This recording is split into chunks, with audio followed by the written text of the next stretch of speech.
This is chapter 4 of Claire Huchet Bishop's 20 and 10, illustrated by William Penn Du Bois.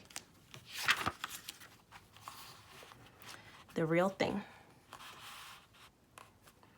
The third day after the arrival of the new children, we were all friends and did not think any more who was what. When suddenly, at lunchtime, we almost had a quarrel.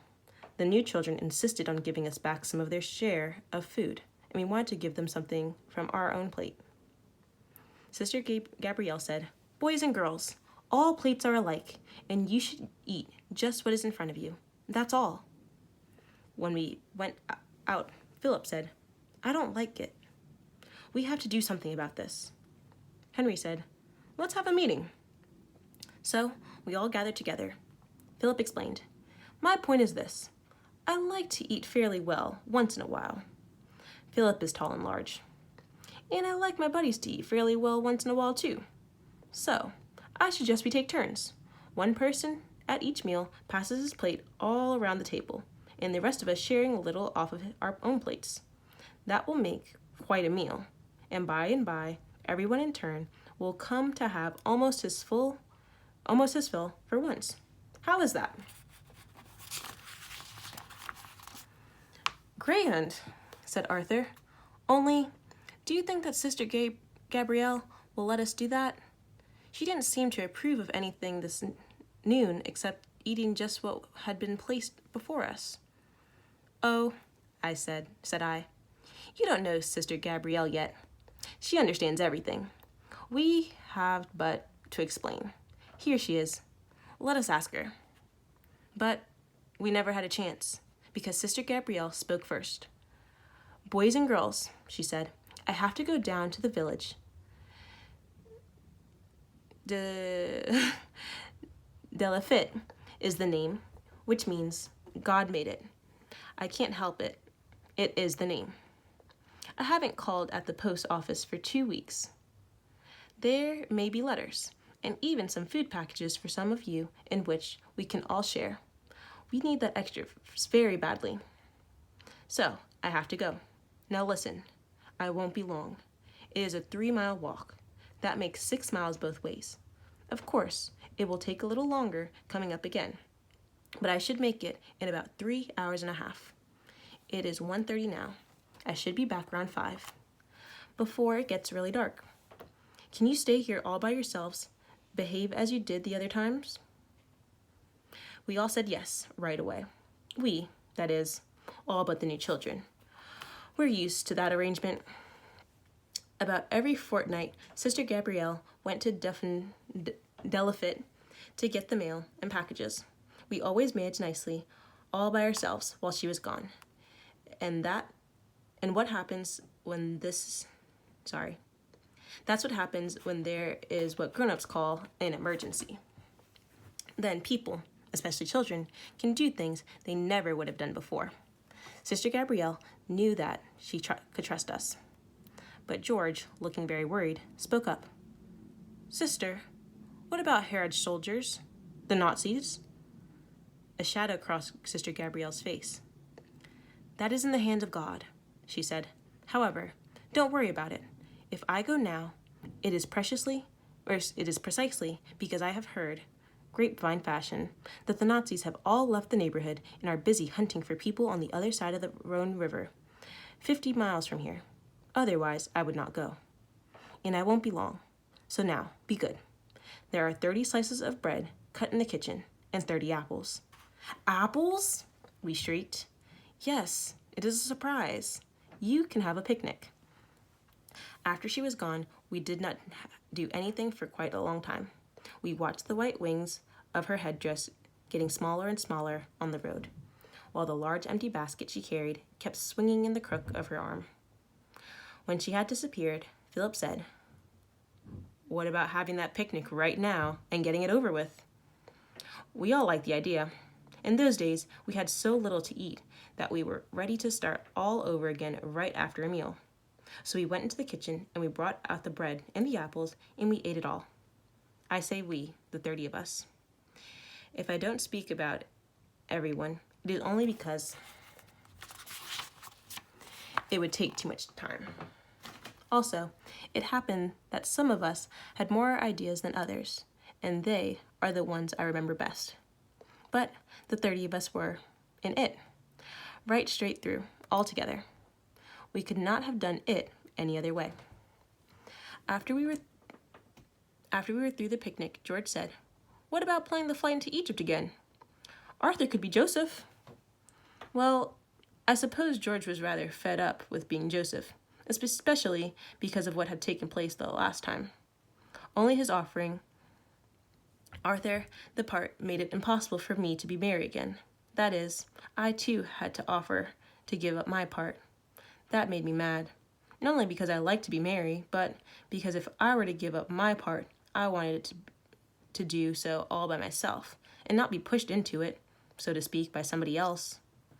So I said casually, "No, George, you make an excellent Joseph." I felt ashamed because George looked so pleased. George is really nice, though. He is stubborn. "But," I went on, "I don't have to be Mary. Suzanne could be." Suzanne was one of the new little girls. She always seemed scared and unhappy. I had been looking after her a bit, and I did think that playing a part might cheer her up, only I didn't know if she would like it or not. "What about it, Suzanne?" I asked, putting my arm around her. At once, Suzanne brightened up and said eagerly, "I know how to be Mary. I was Mary back home, at the library, Le Jour je suis in Paris." "Splendid," cried George at once. He did not speak any more of giving up his part. Suzanne has dark hair, and though I was sorry not to be Mary again, yet I was the only one who had given up a part, which was what I wanted. Everybody was pleased. George came forward and took Suzanne by the hand. He seemed all excited, not at all as he had been when I was Mary, and he announced that we, Egyptians, were to gather at the bottom of the garden slope, because the Holy Family would start the journey from Galilee at the top of the slope and go way down in Egypt land. Suzanne asked, "What about the donkey?" "She is right," said Henry. "We never thought of it before. What about it, Philip?" Philip is much bigger than any of us. He is from Normandy, and their people are large and blonde.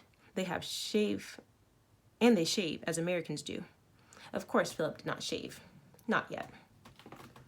"Fine," he said with his usual bright smile. He bent his back and Suzanne climbed on his shoulders. Then I put Louis, the little one, in George's arms. Then I put Louis, the little one, in George's arms. I mean Joseph's, because I thought Philip had enough to carry for the time being.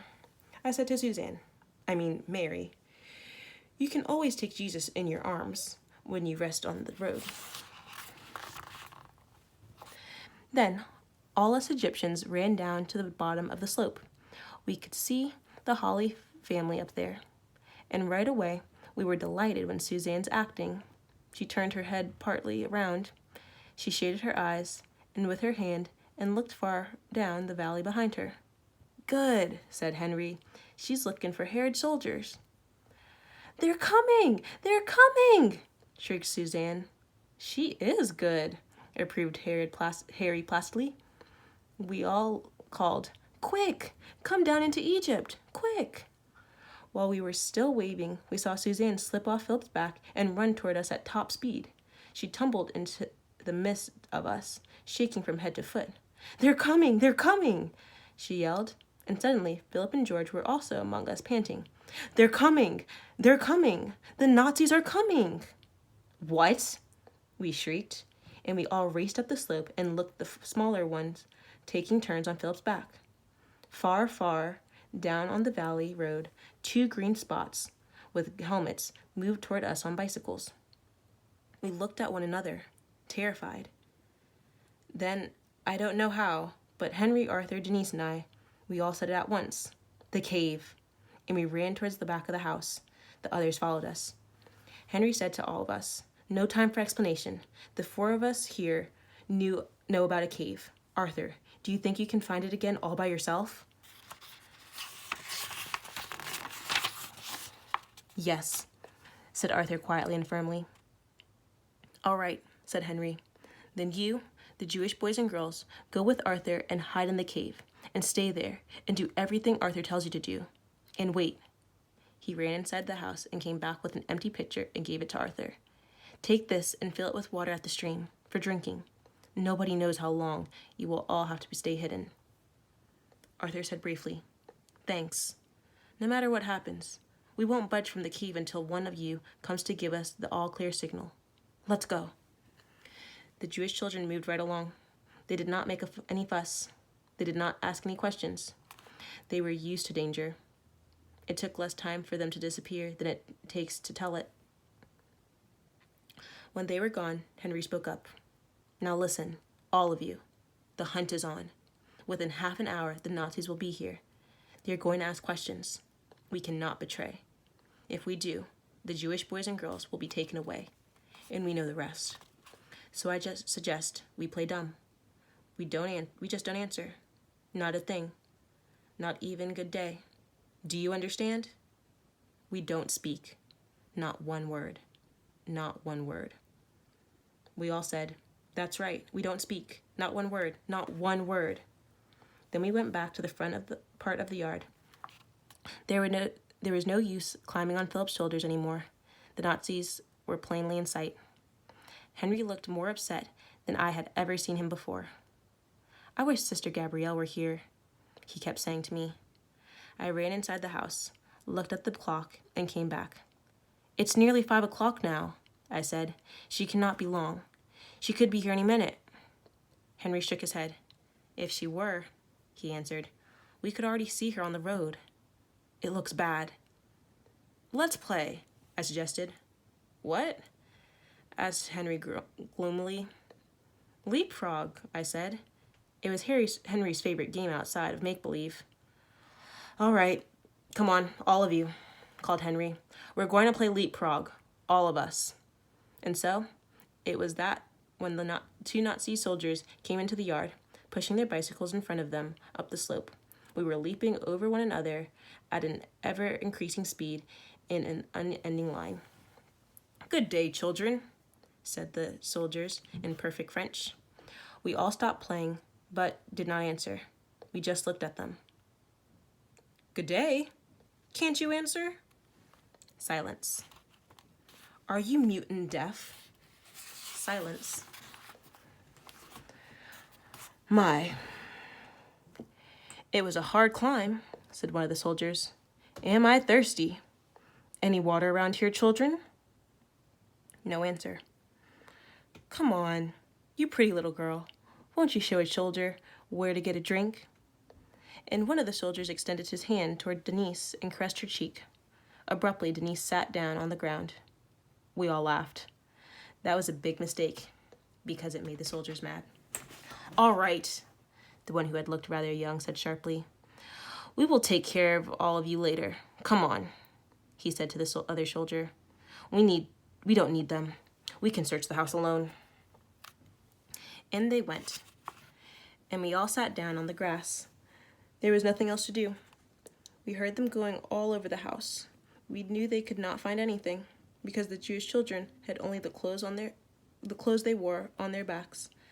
And as far as beds were concerned, we shared them also, and the 2 blankets each one of us had.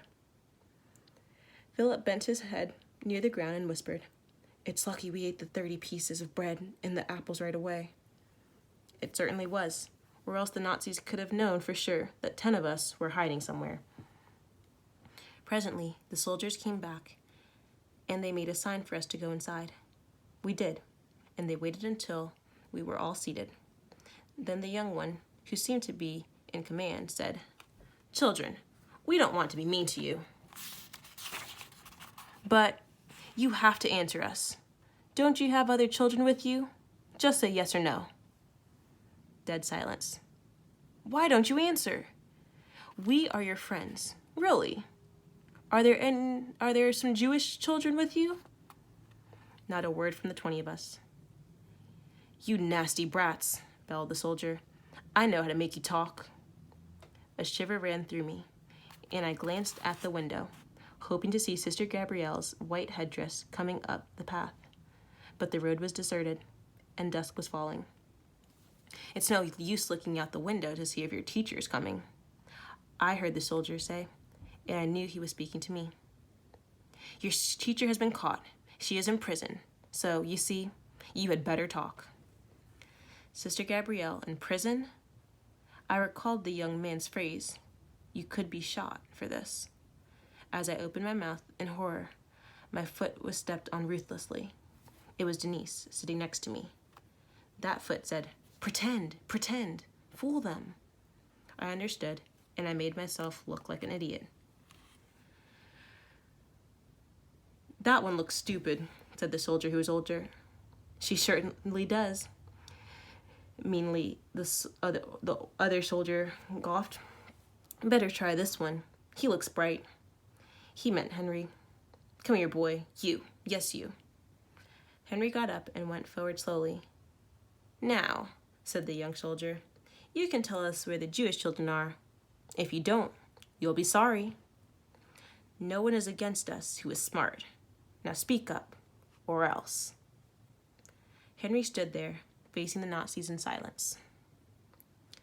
Take him away, the younger soldier ordered the other one, and do as I told you. The other soldier took Henry by the shoulder and pushed him out of the room. Henry managed to throw a glance at us. He was very pale. His fists were clenched, his lips tight, and in his eyes we read, hold on. The door closed behind them. I wanted to shriek, Henry, Henry! But I dug my nails into my hands instead. See what